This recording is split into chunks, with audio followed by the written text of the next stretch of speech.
O Ministério da Saúde estima que existam no Brasil hoje centenas de milhares de indivíduos infectados pelo HIV, que não sabem disso, porque não têm sintomas ou nunca fizeram nenhum teste para a detecção da infecção. O diagnóstico permite contribuir para a interrupção de cadeias de transmissão e tratar prontamente os indivíduos infectados. Acompanhe a seguir as principais características do vírus causador da imunodeficiência humana e veja em detalhes como se dá a resposta imunológica ao HIV e quais os marcadores da infecção utilizados no seu diagnóstico.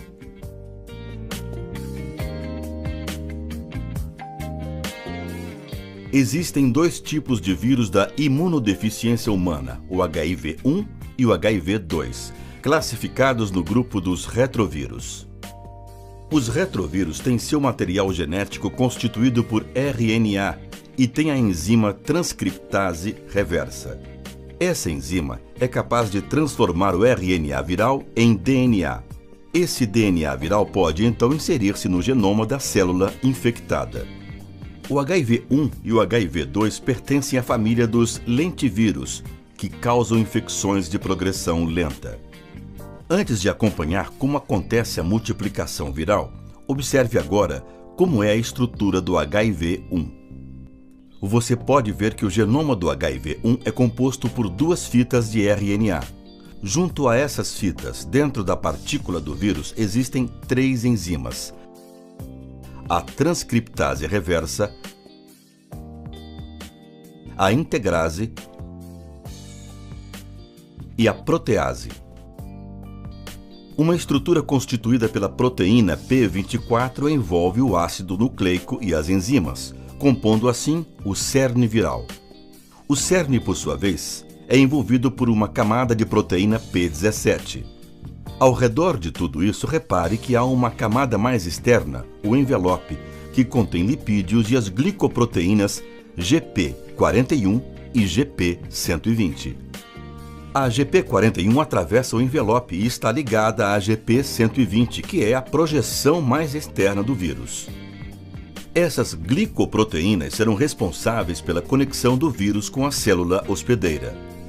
Como você pôde observar, as proteínas e glicoproteínas virais são identificadas por números. Esses números correspondem ao seu peso molecular. Veja agora como o HIV infecta células humanas. O HIV infecta células que possuem receptores do tipo CD4 na sua superfície e que participam ativamente na defesa contra micro-organismos. Por exemplo, os linfócitos do tipo T auxiliar, os macrófagos e as células dendríticas. A partícula viral se aproxima da célula e a glicoproteína GP120 do vírus se liga ao receptor CD4 da célula. Em seguida, acontece a ligação com o correceptor. O envelope viral se funde à membrana celular e o cerne é liberado no interior da célula. A partir daí, ocorre a multiplicação do vírus. No citoplasma celular, o cerne viral se desfaz e ocorre a liberação das fitas de RNA, da transcriptase reversa e da integrase.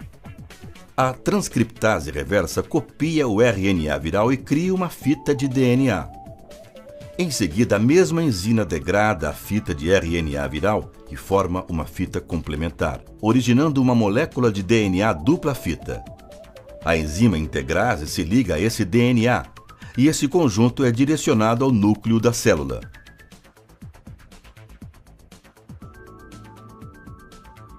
A integrase então incorpora essa molécula ao DNA da célula hospedeira.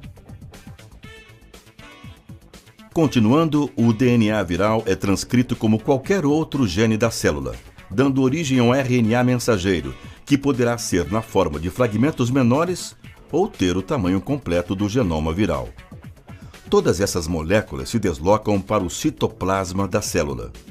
Os fragmentos menores são utilizados na síntese de proteínas, que são processadas por proteases celulares, gerando assim as moléculas que irão formar a partícula viral, bem como proteínas que irão auxiliar na replicação do vírus na célula. Em seguida, o RNA viral e as proteínas virais são reunidos próximo à membrana celular e formam novos vírus. Então, por um processo de brotamento, os novos vírus saem da célula infectada e adquirem o envelope lipoproteico e proteínas de superfície.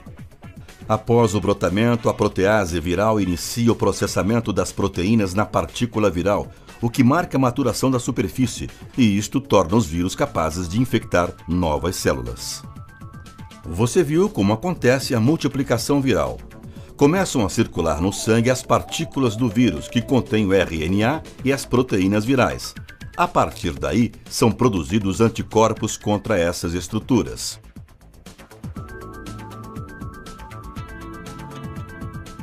Janela diagnóstica é o período no qual não existe nenhum teste molecular ou imunológico disponível que seja capaz de detectar a infecção. Já o termo janela imunológica refere-se ao período no qual não é possível detectar anticorpos circulantes contra o HIV. O primeiro marcador que pode ser detectado após o contágio é o RNA viral. Com a multiplicação dos vírus, pode-se detectar em seguida a proteína P24.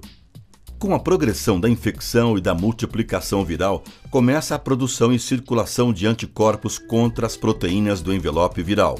São estes anticorpos que os testes imunológicos rápidos e convencionais irão detectar. Observe na figura que logo após o aparecimento dos anticorpos, ocorre uma redução na quantidade de RNA e de P24 circulantes no sangue. Atenção! Não existe nenhum teste molecular ou imunológico que tenha 100% de sensibilidade diagnóstica. Ou seja, qualquer teste pode gerar resultado falso negativo se ele for utilizado durante o período de janela diagnóstica ou janela imunológica.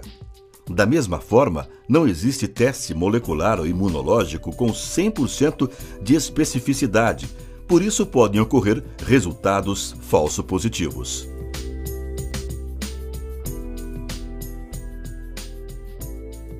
Um algoritmo é uma estratégia ou um conjunto de instruções sequenciais que levam à solução de um problema. Sua representação gráfica é chamada de fluxograma. O Departamento de DST-AIDS e Hepatites Virais do Ministério da Saúde estabelece em portaria fluxogramas para o diagnóstico da infecção pelo HIV.